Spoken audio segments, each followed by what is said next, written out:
Hello મિત્રો, સામવેદ એજ્યુકેશનમાં હું હર્ષ રાણા આપ સૌનું સ્વાગત કરું છું. આજના વિડિયોમાં આપણે ચેપ્ટર નંબર 7 કે જેની થિયરી ઓલરેડી આપણે ભણી ગયા છીએ એમાં સ્વાધ્યાય 7.1 વિશે સમજીશું.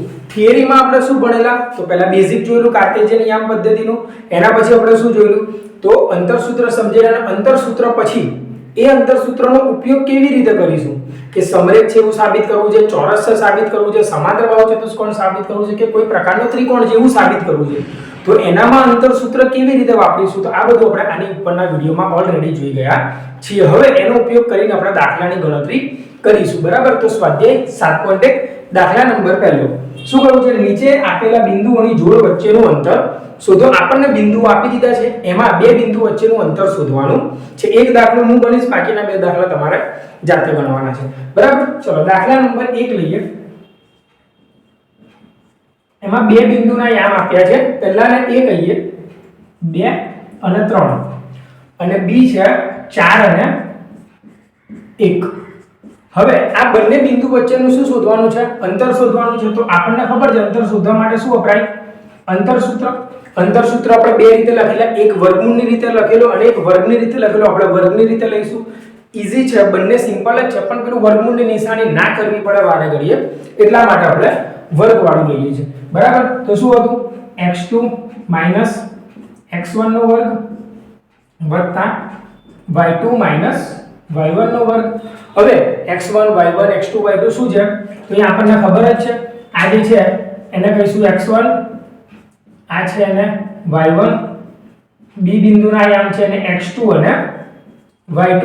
બીજું મેં તમને અંતરસૂત્ર સમજાવ્યું એ વખતે એવું કહ્યું કે આપણે હંમેશા યામ ઉપર નીચે લખીશું એટલે આપણે એનું ઈઝીથી કેલ્ક્યુલેશન કરી શકીએ. જો સિમ્પલ આપણે નીચેથી લેવાનું બીજા યામથી 4 અને 2 ની બાદબાકી કરી દેવાની એટલે 4 - 2 એનો વર્ગ પ્લસ y2 માં કેટલા છે? 1 - 3 નો વર્ગ. ચલો 4 માંથી 2 જાય તો કેટલા રહે? 2 નો વર્ગ 4 પ્લસ 3 માંથી 1 જાય તો 2 પણ -2 મોટી સંખ્યાનું ચિહ્ન લાગે ને તો -2 તો 2 નો વર્ગ કેટલો થાય? 4 અને માઈનસ નો વર્ગ પ્લસ થાય એટલે 4 ને 4 8. તો AB નો વર્ગ બરાબર કેટલા આવી ગયા? 8. પણ આપણે તો શું શોધવાનું છે? AB તો વર્ગ હટાવવો હોય તો શું લેવું પડે? વર્ગમૂળ લઈ લેવાનું. તો વર્ગમૂળમાં 8 એટલે કેટલા થાય? આવું કહેવાય 4 દુ 8. 4 નું વર્ગમૂળ નીકળી જશે કેટલું? 2 અને આ 2 નું વર્ગમૂળ નહીં નીકળે એટલે એ વર્ગમૂળમાંના વર્ગમૂળમાં. બરાબર? અહીંયા અંતર છે એટલે એકમ લખવો પડે, આપ્યો નથી એટલે આપણે એકમ આવું લખી શકીએ છીએ. બરાબર? તો આ રીતે આપણે અંતરસૂત્રની મદદથી દાખલા ગણવાના છે. સિમ્પલ સૂત્ર મૂકવાનું છે x2 y2 x1 x2 y2 y1. આ બધું આપણને ખબર હોય તો ઈઝીથી સિમ્પલ દાખલો ગણી શકીએ છે. બરાબર? હવે આપણે જોઈએ દાખલા નંબર 2. આના પછી બીજા બે દાખલા છે એ તમારે પ્રેક્ટિસ કરવાના છે. બરાબર? Question number 2. ચાલો શું કહ્યું છે? બિંદુઓ 0 0 અને 36 15 વચ્ચેનું અંતર શોધો. હવે એક બિંદુ તો આપણને કયું આપ્યું છે? 0 0. આપણે ચર્ચા કરી ગયા છીએ થિયરીમાં કે 0 0 ને કયું બિંદુ કહેવાય? ઉગમ બિંદુ કહેવાય. શું કહેવાય? ઉગમ બિંદુ. તો A કહીએ 0 0 અને B કહીએ 36 અને 15. ક્લિયર? બરાબર? ચલો આ બંને વચ્ચેનું અંતર એને શું કહીશું? AB બરાબર સૂત્ર નહીં લખતો, ડાયરેક્ટ લખું છું પ્લસ 15 - 0 નો આ માઈનસ આ અને આ માઈનસ આ બંનેનો વર્ગ એટલે સરવાળો. તો અહીંયા શું બચશે? 36 નો વર્ગ પ્લસ 15 નો વર્ગ. જે જવાબ આવે એનો સરવાળો કરીને તમારે અહીંયા લખી નાખવાનો. ચલો ડન. તો આ રીતે આપણે ઉગમ બિંદુથી પણ અંતર શોધી શકીએ છીએ. ચલો પ્રશ્ન નંબર લઈએ 3. બિંદુઓ 1 5 2 3 અને -2 -11 અસમરેખ છે એવું સાબિત કરવાનું છે. અસમરેખ અને સમરેખની ચર્ચા પણ આપણે થિયરીમાં કરી ગયા છીએ. તો અહીંયા ગણીએ દાખલા નંબર 3. દાખલા નંબર 3 બિંદુ આપ્યા છે, લઈ લઈશું. A છે 1 અને 5, B ના યામ છે 2 અને 3 અને C ના યામ છે -2 અને -11.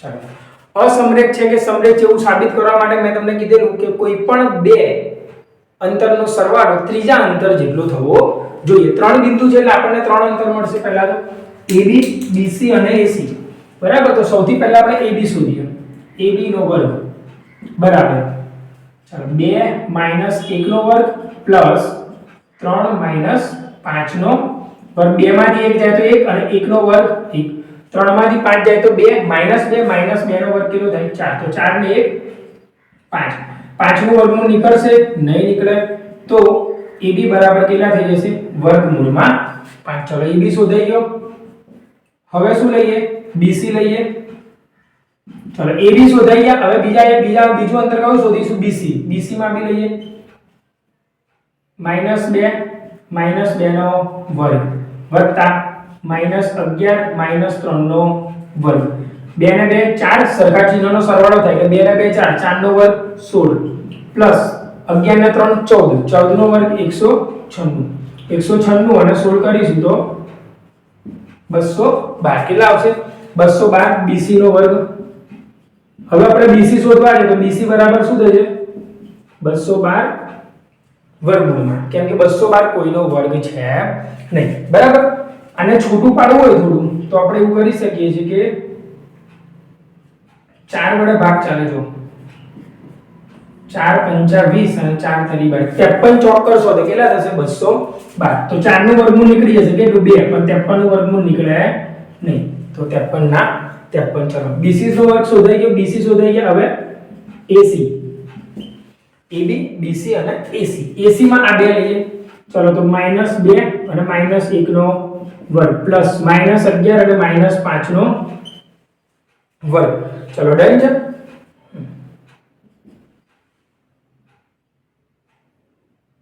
2 ને 1 3 3 નો વર્ગ 9 વત્તા 11 ને 5 કેટલા થશે 16 16 નો વર્ગ કેટલો થાય 256 અને 9 કરીએ તો 256 અને 9 કરીશું તો 265 AC નો વર્ગ કેટલો આવી જશે 265 તો હવે AC શોધવું છે તો વર્ગમૂળમાં કરીશું હવે આનો 5 વડે ભાગ પડશે તો પણ એવી સંખ્યા નહીં આવતી જેનો વર્ગ કે વર્ગમૂળ નીકળી શકે તો AB આવી ગયા કેટલા વર્ગમૂળમાં 5 AC આવી ગયા વર્ગમૂળમાં 265 અને BC આવી ગયા હવે ત્રણ જવાબ પરથી જો કે કોઈ પણ બે નો સરવાળો કરીએ તો ત્રીજો જવાબ મળે છે નથી મળતો તમે કોઈ પણ બે નો સરવાળો કરો આ પહેલા તો સરવાળો જ ના થાય કેમ સરવાળો કરવા માટે વર્ગમૂળના અંદર સરખી સંખ્યા હોવી જોઈએ જે કોઈમાં છે ને અહીંયા 5 છે તો અહીંયા 53 છે એટલે બંનેનો કોઈ સરવાળો થાય નહીં બરાબર તો AB BC AC તો એ લખી દેવાનું અહીં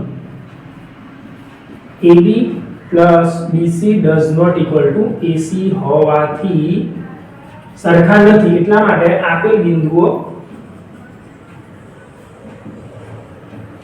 બિંદુઓ અસમરેખ છે કેવા છે અસમરેખ છે એક રેખા પર આવેલા નથી બરાબર તો સિમ્પલ હતું ફરીથી એકવાર ફટાફટ જોઈએ સમરેખ છે કે અસમરેખ છે એવું સાબિત કરવા માટે શું કરવું પડશે આપણે AB BC અને AC શોધવા પડશે AB શોધતી વખતે AB ના યામ ધ્યાન પર લો BC શોધતી વખતે BC ના યામ લો અને AC શોધતી વખતે AC ના યામ લો ત્રણે ત્રણ શોધી નાખો વર્ગમૂળ કાઢી લો પછી જોઈ લો કે કોઈ પણ બેનો સરવાળો ત્રીજા જેટલો થાય છે અહીંયા થતો નથી એટલે અહીંયા does not equal to લખ્યા અને આપેલા બિંદુઓ અસમરેખ છે એવું કીધું બરાબર ઓકે તો અહીંયા દાખલા નંબર 3 પૂરો થાય છે દાખલા નંબર 4 માં શું કરવું છે કે સમદ્વિબાહુ ત્રિકોણના શિરોબિંદુ જેવું સાબિત કરવાનું છે હવે આ સિમ્પલ જ છે તમારે જ કરવાનું જેમ અહીંયા 3 બિંદુ છે એમ અહીંયા પણ 3 બિંદુ છે 5 - 2 6 4 અને 7 - 2 તમારે શું કરવાનું છે AB BC અને AC શોધવાના કોઈ પણ બેના જવાબ કેવા આવશે સરખા આવશે એનો મતલબ શું છે કે બે જવાબ સરખા છે એટલે એને કયો ત્રિકોણ કહેવાય સમદ્વિબાહુ ત્રિકોણ બરાબર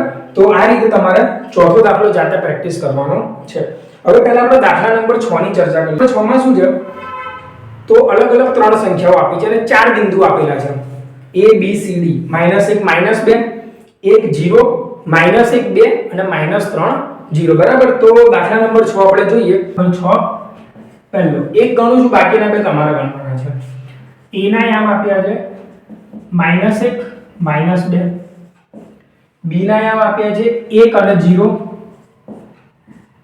C ના યામ આપ્યા છે -1 અને 2 અને D ના યામ આપ્યા છે -3 અને 0 આ રીતે આપણને ચાર યામ આપેલા છે હવે કહ્યું છે શું કે કયો ચતુષ્કોણ રચાય છે એ બતાવવાનું છે આપણે.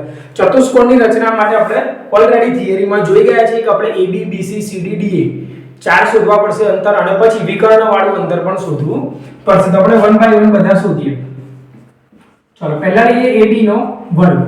AB શોધીએ. ચલો 1 માઈનસ માઈનસ શું થઈ જશે પ્લસ 1 નો વર્ગ.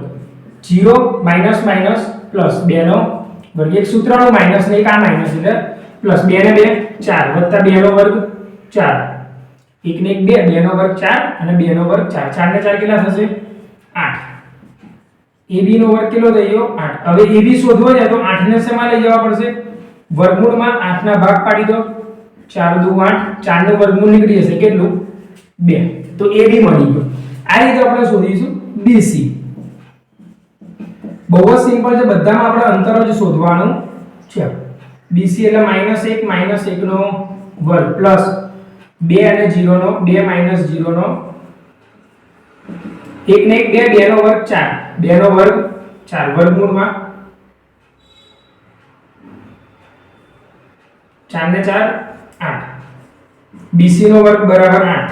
તો BC બરાબર કેટલા આવી જશે ઉપર ગણ્યા છે આપણે 8 નું વર્ગમૂળ કેટલું થાય 2 વર્ગમૂળ આવે યાદ રાખી લેવાનું ભાઈ 8 નું વર્ગમૂળ કેટલું 2√2 બરાબર. ચલો ત્રીજું શું શોધવાનું છે AC નો વર્ગ એટલે A અને C ના આમ ધ્યાન પર લો A અને સોરી AB BC પછી CD.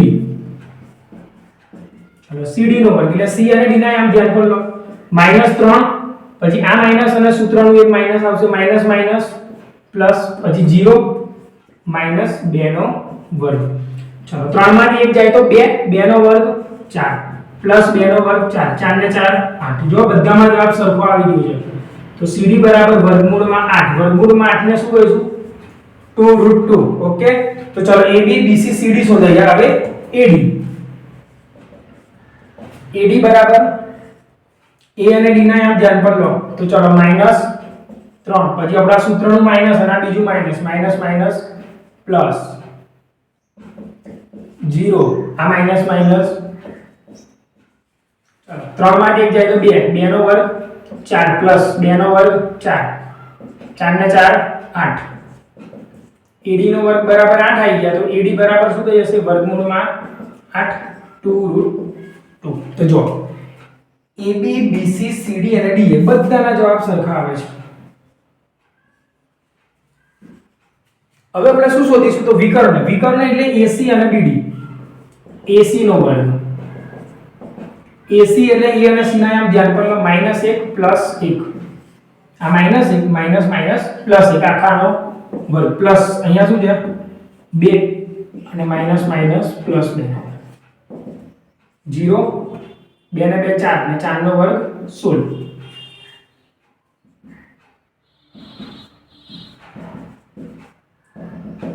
કોનો વર્ગ છે તો ભાઈ 4 નો આપણને ખબર જ છે. ચલો તો AC કેટલા આવી ગયા 4. AC શોધાઈ ગયા. હવે કયો શોધીશું વિકર્ણ BD. BD નો વર્ગ તો B અને D ના આમ ધ્યાન પર લો તો -3 -1 નો વર્ગ પ્લસ આ બી 0 અને આ બી 0 તો 0 -0 નો વર્ગ. ચલો 3 ને 1 4 4 નો વર્ગ 16. BD નો વર્ગ બરાબર 16 તો BD બરાબર વર્ગમૂળમાં 16 નું વર્ગમૂળ કેટલું થાય 4. તો અહીંયા શું થયું તો ચાર બાજુના માપ સરખા આયા. અહીં AB બરાબર BC બરાબર CD બરાબર DA. એક આ વસ્તુ થયું અને બીજું શું થયું AC અને BD સરખા આયા. AC બરાબર BD. તો વિકર્ણ બી સરખા છે અને ચારે બાજુઓ પણ સરખી છે. તો એવા ચતુષ્કોણને શું કહેવાય ચોરસ.